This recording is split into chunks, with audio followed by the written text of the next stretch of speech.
What's up, YouTube? This is Big Mike. I had a subscriber of mine ask me to give my thoughts on the trade today involving Dwight Howard. Dwight Howard was traded from the Atlanta Hawks to the Charlotte Hornets. Now, number one, let me say that this adds to my case that this guy is not a top 20 all-time big man, okay? He's not an exceptionally old player. I think he's only 31 years old, so he's not an old player by no means. When Hakeem Olajuwon was 31 years old, he was marching toward his first NBA championship. Okay? When Bill Russell was 31 years old, he was going toward the seventh of what would be 8 consecutive NBA championships. When Wilt Chamberlain was 31 years old, he was in the midst of having one of the greatest, if not the greatest, actually the greatest team season of his career. The Sixers would go 68-13 that season. And he would go on an average something like 24 points, 24 rebounds, and I think 7 assists per game that season. I think he shot something like 58% from the floor or so, or something like that. Absolutely gaudy numbers. So age is not a factor here quite yet, okay? But time is running out for Howard. All right? He no longer can get by just on his sheer athleticism, as he did with the Orlando Magic.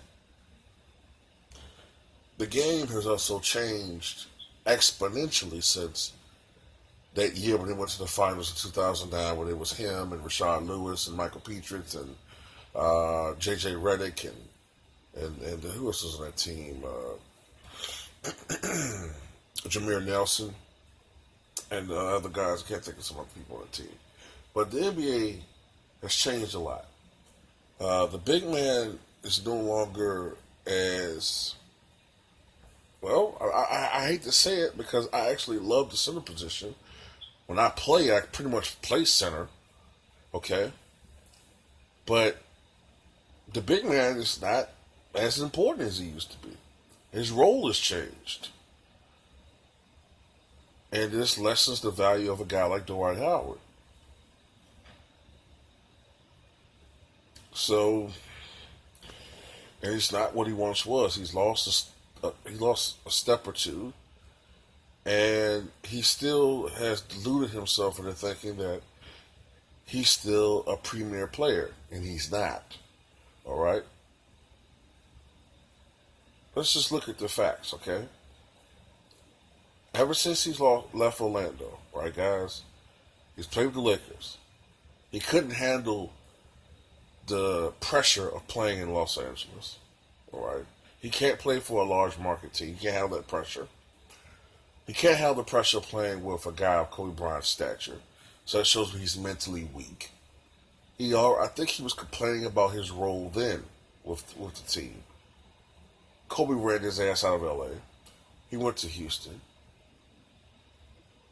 What's the main thing he kept complaining about? His role in the offense. He was jettisoned out of that team. Okay, signed Atlanta Hawks. The very season after he leaves Houston, Houston wins 55 ball games, and they look like a much better team offensively, much better. Okay, he signs Atlanta Hawks,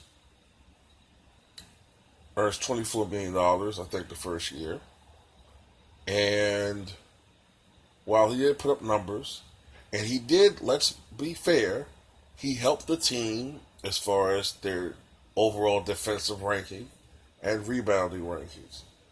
But he's not that dominant player that everyone thought he would become. He never has become that guy. We thought that he would, by now, be a guy putting up 25 and 12, 26 and 12. And he's not. By comparison, DeMarcus Cousins is a guy who will put up 26 and 12. Anthony Davis is a guy who will put up 28 and 11. But those guys worked on their games, whereas Dwight Howard thought he had enough for the NBA level and saw that he did not. So what do I think about this trade? Well, I think he'll help Charlotte. Charlotte hasn't had a real rim protector in several years. What were some of the guys that played there?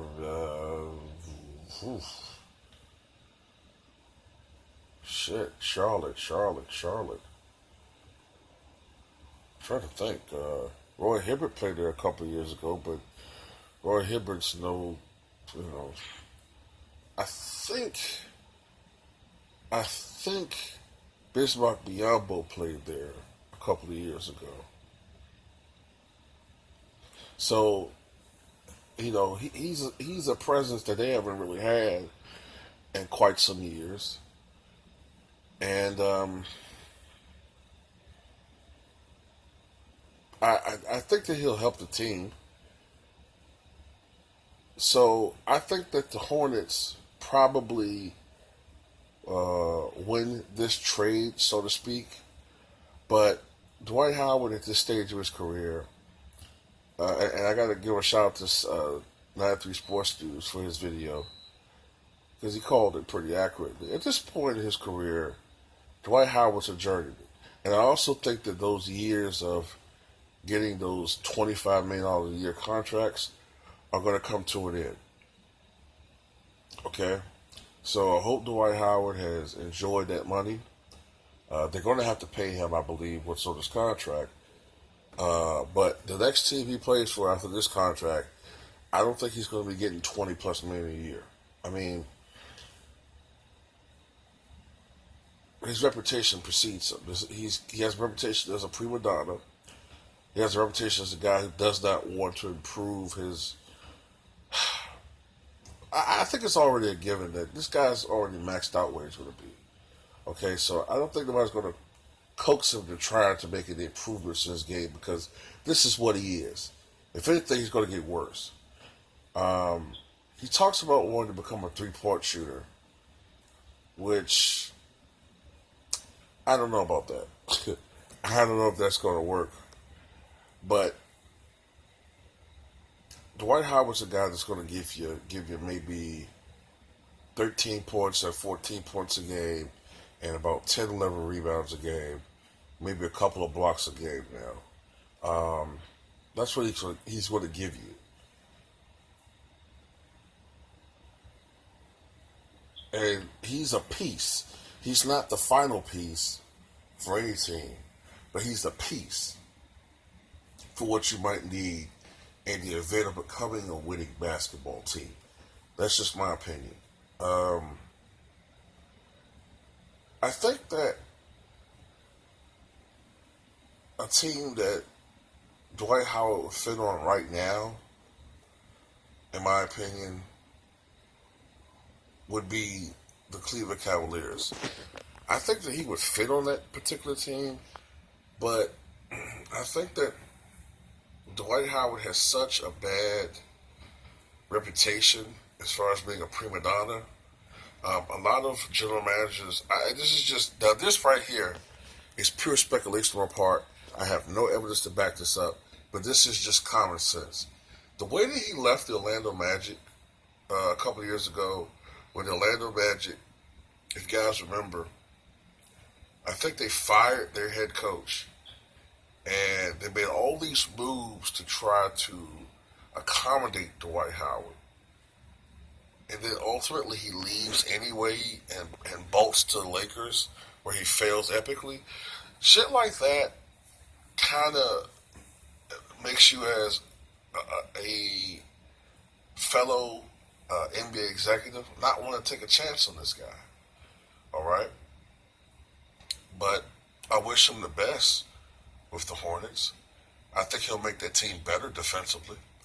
But and they might become a playoff team this year. I think they might sneak into the playoffs, but Cleveland is the cream of the crop of the East, and he'll only make them, talk about Howard, I think he'll only make that team maybe a 45 win team or something like that, hopefully, barring injuries. And hopefully the players that they have, uh, talking about the Hornets, don't have injury problems, that they further progress. But that's just my take on that, guys. I know it's probably a little bit more lengthy a video than I was anticipating. But I had a lot to say that time. But tell me what you guys think about this trade.